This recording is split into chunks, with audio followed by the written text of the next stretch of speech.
Hello po sa inyong lahat mga ka-crypto. Ako po si Pinoy Crypto Trader at sa video na ito ay atin pong pag-uusapan ang tungkol dito sa komento ni ka-crypto dito. Ang tanong niya rito ay kung 5 to 10% ang sell mo ay pag mag-buy ka naman ay ilang percentage naman ang dinadagdag mo. Kaya yan, ito po ay isang kasunod na katanungan sa aking ginawang video kung paano ako nagtitipi. Ayan, paano ako nagtitipi sa aking simpleng paraan sa pag-trade ng iba't ibang mga cryptocurrencies. Kaya ayan, pero yung pag-TP lamang po kasi yung aking ipinaliwanag sa nakalipas na video. At ngayon naman ay ito naman po yung pagbabay. Kaya yan, bago po tayo magpatuloy ay nais ko lamang po munang bigyang linaw ang aking disclaimer kung saan ang nilalaman po ng video na ito ay hindi po ito isang financial advice. For education and information purposes lamang po ang layunin nito. Maliban po dito ay nais ko na rin pong magbigay babala na wala pong kahit anumang group chat ang Pinoy Crypto Trader. Ayan. Gamitin po natin ulit na halimbawa itong si Fluky Ino. At ang masasabi ko po para kay ka-crypto ay nasa mga 5 to 10% na rin yung aking mga ginagamit na amount yan sa pagbabay. Ayan, pag bumabagsak siya ay bumibili ako ng mga 5 to 10%. Pero kung sakaling umabot po siya sa mga support line, kung saan ay sa tingin ko ay dito na po siya makaka-recover, ay dinadagdagan ko po yan. Tinataasan ko po yung percentage niya. Umaabot po ng 10 to 20%. Katulad po rito. Ayan. Kung sa tingin ko ay dito na talaga, hanggang dito na lamang talaga yung ibabagsak ni Fluky Ino, ay mga 10 to 20% yung aking bibilhin dito o yung aking ilalaan dito. Pero pag dito, ayan, sabihin natin ay dito, ayan, bumagsak siya rito at sa tingin ko ay magpapatuloy pa ito sa pagbagsak, ay mga 5 to 10% yung bibilhin ko dito. Kaya ganyan lamang po kasimple.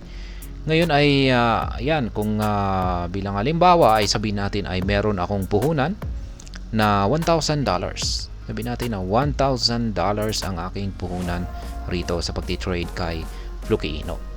Ngayon yung 10%, sabihin natin ay yan, gusto kong bumili dito ng 10%. Ayan. Ay syempre, kunin natin yung 10% ng $1,000. Ayan, multiply lamang po natin yan ng 0.10. Ayan. Kaya yan po ang aking i-invest dito. Ayan, nasa mga $100 yung aking puhunan dito. Or ayan, or kung pag sa tingin ko ay ayan nga, kung sa tingin ko ay babagsak pa siya rito, kung sana hindi po siya titigil dito, ay mga 5%. Ayan, mga 5%. Kaya yung 5% ng 1,000, multiply po natin yan ng 0.05. Ayan. At yan ay nasa mga $50. Ngayon ay nung umabot po siya rito, yan, kung saan ay sa tingin ko naman ay dito na po talaga siya makaka-recover. Ayan, or hanggang dito na lamang aabot yung kanyang pagbagsak, ay ayan, mga nasa 10 to 20% po yan ang ilalagay ko rito na buy pending order ko dito. Kaya sabihin na lamang natin ay naglagay ako dyan ng mga 15%. Ayan, kaya kunin natin yung puhunan natin ulit na ayan, $1,000. Sabihin natin $1,000, tapos multiply natin ng 0.15. Yan, kasi 15% po yan. Kaya yan, ang total po na aking ilalagay dyan, ayan, ay nasa $150. Yan po ang total ng amount na ibibili ko dito. Kaya yan, ganyan lamang po kasimple yung aking paraan sa pagbabay dito. Ayan, pagbabay sa simpleng strategy natin dito. Ayun, na-trigger na yung isang buy pending order natin dito kay Fluky Ino. Pero i-content ko po ito bukas. Kaya ayan po ulit ang aking kasagutan dito kay ka-crypto sa kanyang katanungan dito.